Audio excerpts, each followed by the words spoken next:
குழுவில் உள்ள அனைத்து நண்பர்களுக்கும் வணக்கம். நான் இந்த குரு பஞ்சகாவியத்தை தக்காளி செடிக்கும் தெளித்தேன். முதல்ல நெல் வயலில் நுனிக்கருகள், ரெண்டாவதாக நெல் கதிர் மேலே தெளித்தேன். மூணாவது முயற்சியாக இந்த குரு பஞ்சகாவியத்தை தக்காளி செடிக்கும் தெளித்தோம். அதில் இந்த அஸ்வினி பூச்சியுடைய தாக்குதல் இருந்துச்சு.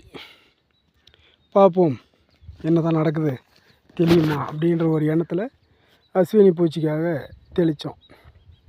அப்படி தெளிக்கும்போது பார்த்திங்கன்னா அந்த அஸ்வினி பூ ஒரு முறை தான் தெளித்தேன். ஆனால் அந்த அஸ்வினி பூச்சியுடைய தாக்குதல் சுத்தமாக இல்லவே இல்லை. அப்படி ஒரு நிலைமையில் இந்த குரு பஞ்சகாவியம் வேலை செய்யுது. அதனால் குரு பஞ்சகாவியம் நெல் கதிர், அதாவது நெல் பயிர் மேலே இந்த புகையான் தாக்குதுன்றாங்களே, அந்த புகையான் தாக்குதல், நெல் கதிர் மேலே கதிர்நாவா பூச்சி, மூணாவதாக அந்த அஸ்வினி பூச்சி, அந்த பேன் மாதிரி வருது இல்லைங்களா, அந்த அஸ்வினி இதுக்கு நல்ல அருமையான ஒரு தாக்கத்தை ஏற்படுத்துது. நல்ல அருமையான ஒரு ரிசல்ட்டு பார்த்திங்கன்னா, ஒரே இலையில் கூட ஒரு செடியில் கூட இல்லைங்க, அதனுடைய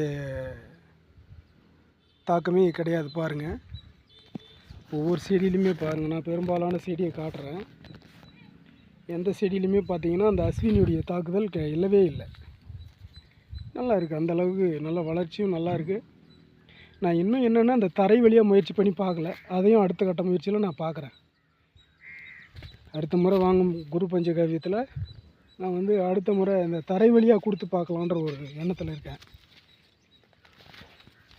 பாருங்கள், எல்லா செடியிலுமே பார்த்திங்கன்னா அந்த எந்த விதமான ஒரு நோய் தாக்குதலும் இல்லை. நல்லா பூ எடுத்துருக்கு, நல்லா பிஞ்சு வருது. அதனால் குரு பஞ்சகாவியம் ஒரு நல்ல மகசூலை கொடுக்கும் அப்படின்ற ஒரு எண்ணத்தில் இந்த விவசாயத்தில் நான் அதை பயன்படுத்துகிறேன். நன்றி.